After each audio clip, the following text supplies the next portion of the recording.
अब ये हैं थोड़े एडवांस्ड लेवल के हैं, पेशेंस रखिएगा। ये क्वेश्चन पहले आप देख लीजिए, मल्टीपल चॉइस हैं, इनमें जो आंसर हैं वो एक से ज़्यादा ठीक हो सकते हैं, इसलिए आप चॉइस एक से ज़्यादा दीजिए, जो भी आपको ठीक लगता है वो बताइएगा। ये 61 से 70 तक हैं, 5 फिर बाद में लेंगे। My family is thinking of moving to Birmingham और are thinking of moving to Birmingham. देखिए साहब, ये जो नाउन है फैमिली, ये एक ग्रुप, एक पूरे ग्रुप को डिनोट कर रहा है। तो जब ग्रुप को डिनोट करे कोई नाउन, उसके साथ प्लूरल वर्ब आती है, खासकर जब कोई पर्सनल एक्शन हो, जैसे थिंकिंग ये पर्सनल चीज है कोई उनकी, तो ऐसे मौके में प्लूरल आता है और सिंगुलर तो आता ही है। तो दोनों ही चॉइस यहां पर ठीक है, तो आप इसको ये भी कर सकते हैं, आप इसको ये भी कर सकते हैं। अगला, we watched a war film on TV last night, wars film on TV last night और ए फिल्म ऑफ वार। ये जो पॉजेसिव को दर्शाने का तरीका है, इन तीनों में से कोई सा भी हो सकता है। अपोस्ट्रोफिस एस हो सकता है, ऑफ के साथ हो सकता है, या नाउन प्लस नाउन होता है। तो इसमें जब आप नाउन प्लस नाउन, देखिए ये भी नाउन है वार भी, और ये फिल्म भी नाउन है, जब आप इस तरीके से दिखा पाएं तो कोशिश करें कि इसी से दिखाएं। इसमें क्या होता है, ये जो पहले वाला नाउन है ये यहां पर एडजेक्टिव का काम कर रहा है। वार फिल्म, जैसे हम कहते हैं कि लैंप ऑयल, लैंप भी और ऑयल भी दोनों ही नाउन है, लेकिन यहां पर ये जो लैंप है ये एडजेक्टिव का काम कर रहा है। तेल, कौन सा तेल, जो लैंप में यूज होता है, तो लैंप इसको स्पेसिफाई कर रहा है इस तेल को कि लैंप वाला तेल। और इसी तरह से ऑयल लैंप, ऑयल लैंप का मतलब कैसा लैंप, जो तेल से चलता है, तेल से जलता है जो। तो ये यहां पर ये एडजेक्टिव का काम कर रहा है और यहां पर ये एडजेक्टिव का काम कर रहा है। ये इस अवस्था में ये नाउन का काम भी कर रहा है। तो इसी तरह से ये जो वार फिल्म है, इसमें वार भी और फिल्म भी दोनों ही नाउन है, लेकिन इनमें एक एडजेक्टिव का काम कर रहा है। तो जब ऐसे दिखाया जा सके तो ऐसे ही दिखाना चाहिए, ये दिखाने की जरूरत नहीं होनी चाहिए। इसके लिए आपकी करेक्ट चॉइस है ये। ही वॉज वियरिंग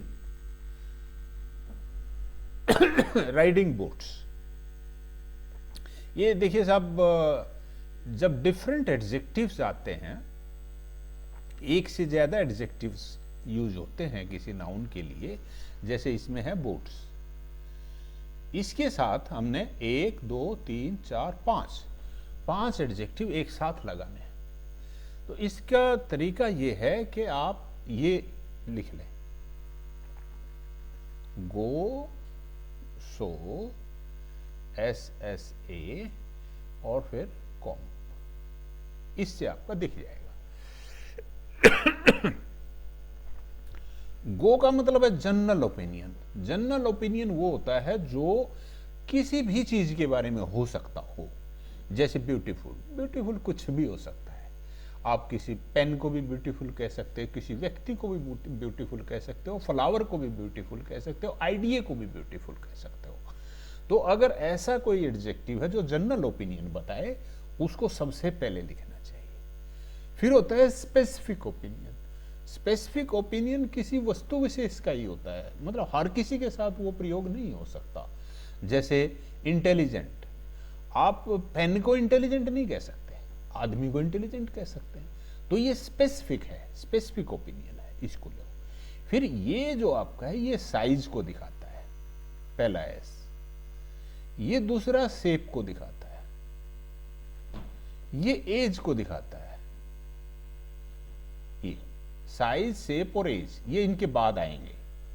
इसके बाद ये 4 चीजें हैं, ये इनके भी बाद आएंगी।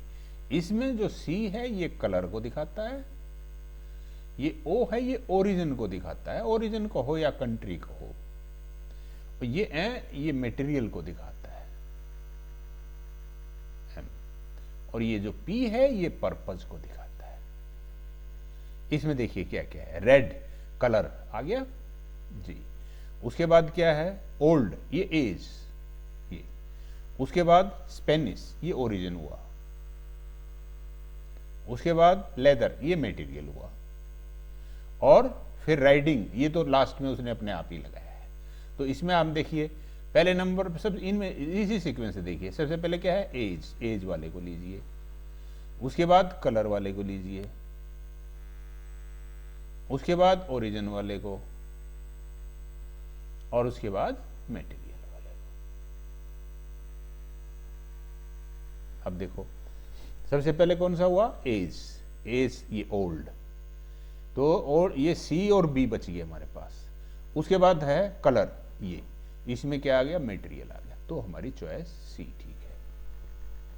अगला, he gets, the richer he gets. हाँ, ये जब दो चीजों का कंपैरिजन हो रहा हो और दो चीजें एक साथ ही बढ़ रही हो, चेंज हो रही हो या घट रही हो, जो चेंज है या वेरिएशन है वो साथ साथ हो रहा हो, एक में हो रहा हो तो दूसरा में भी हो रहा हो, उसमें हम क्या करते हैं, कंपैरेटिव डिग्री में भी, एडजेक्टिव की जो कंपैरेटिव डिग्री होती है उससे पहले भी द का यूज करते हैं। The richer he gets, the more friends he has. इसमें तो द लगा ही नहीं हुआ, इसमें भी नहीं लगा हुआ, इसमें लगा हुआ है the richer the more he has friends, ये नहीं बनी कुछ बात, तो ये हमारा सही है। अगला, it's if you take the train, मतलब आप ट्रेन से जाओगे तो वो जल्दी पहुंचोगे। अब इसमें द क्विकर तो होगा ही नहीं, क्योंकि अदरवाइज जो ऊपर जो बताया था उसके अलावा बहुत कम ही एक परिस्थितियां हैं जिनमें द लगता है कंपैरेटिव डिग्री से पहले, तो ये रूल आउट हो गया आपका।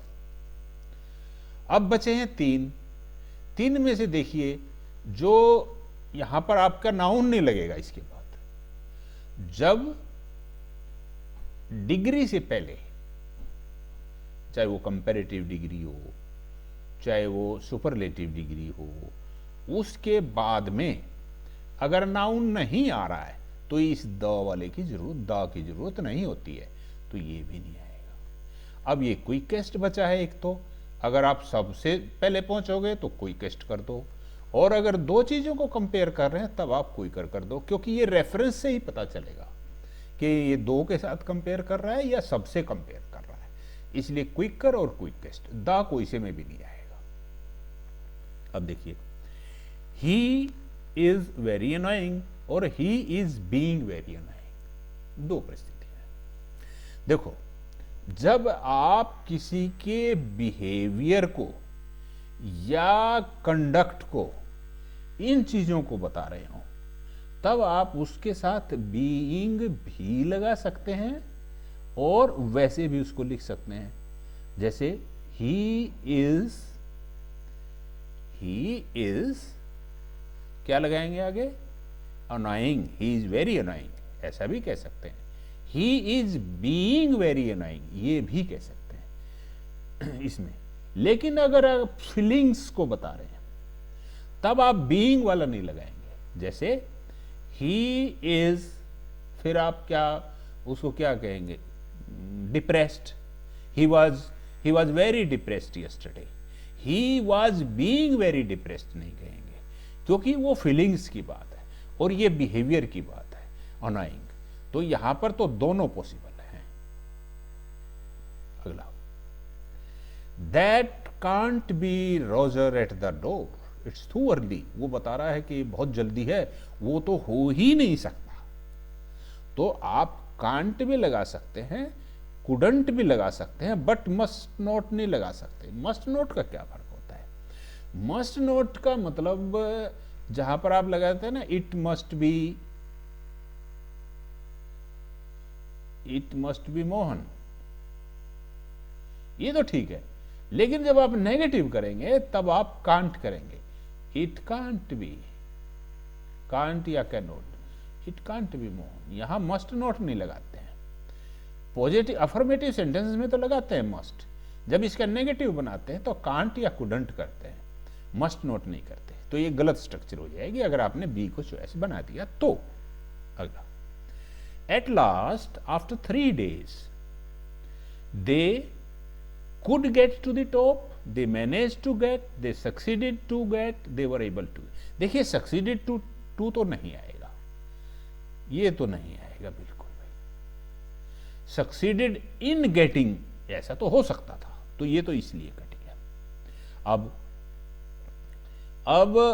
they were able to, ये हो सकता है कि भाई वो पहुंचने में सफल हुए, they were able to, और दे मैनेज टू। अब ये कुड क्यों नहीं आया? देखिए ये वन टाइम है, अगर एक ही ओकेजन पे कोई काम किया हो तो उसको हम मैनेज्ड टू से लिखते हैं। और कुड होता है कि जिसको बार बार कर सके, जैसे she could recite the Gita, she could recite the Gita when she was 4। जब वो 4 साल की थी तभी वो रिसाइट कर पाती थी। रिसाइट करती थी, कोई ऐसा नहीं है कि एक बार उसने रिसाइट कर दिया। अगर वो कभी भी उसको कहो कि गीता को सुनाओ और वो सुना सके, कितनी बार भी कहो, तो होगा कुड। और अगर वो एक बार सुनाने में कामयाब हो जाए, दोबारा ना सुना सके, एक ही बार कामयाब हो सके, तब हम कहेंगे सी मैनेज्ड टू रिसाइट या वाज एबल टू रिसाइट। ये फर्क इसमें है। वो कह रहे हैं ना एट लास्ट, आखिर में वो पहुंचने में, आफ्टर 3 days वो पहुंचने में सफल हुए, तो यहां पर कुड नहीं आएगा, मैनेज टू आ सकता है या वर एबल टू आ सकता है। मेरे ख्याल से ये आपको क्लियर हुआ होगा। अगला, it was crazy to drive like that, ऐसे ड्राइव नहीं करना चाहिए था, बड़ा क्रेजी था आपका। अब देखो वो कह रहा है कि तुमने किसी को मार दिया होता, कोई मर सकता था, यानी मरा नहीं है पर मर सकता था। जब ऐसी स्थिति हो कि कोई ऐसी घटना जो हो सकती हो पर हुई ना हो, तब हमें, जब हमें ऐसी बात कहनी हो, तब हम माइट हैव या कुड हैव, माइट या कुड यूज करते हैं।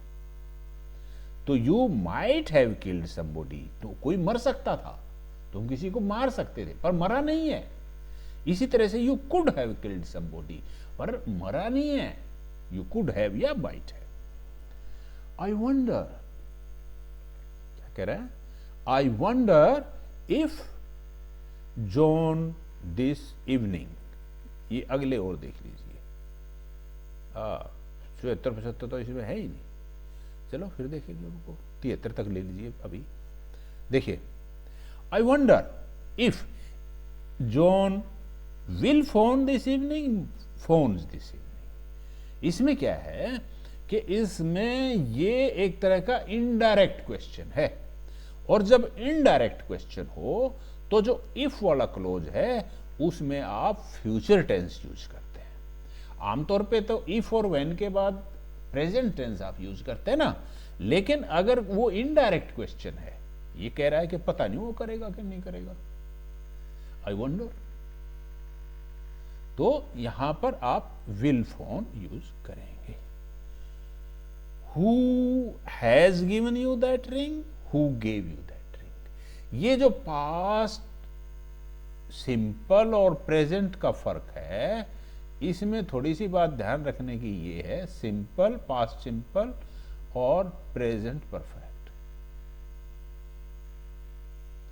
जो आप वर्तमान की चीज है और उसके ओरिजिन को जानना चाह रहे हैं, उस स्थिति में क्या होता है, या आप इसको ऐसे समझ लें,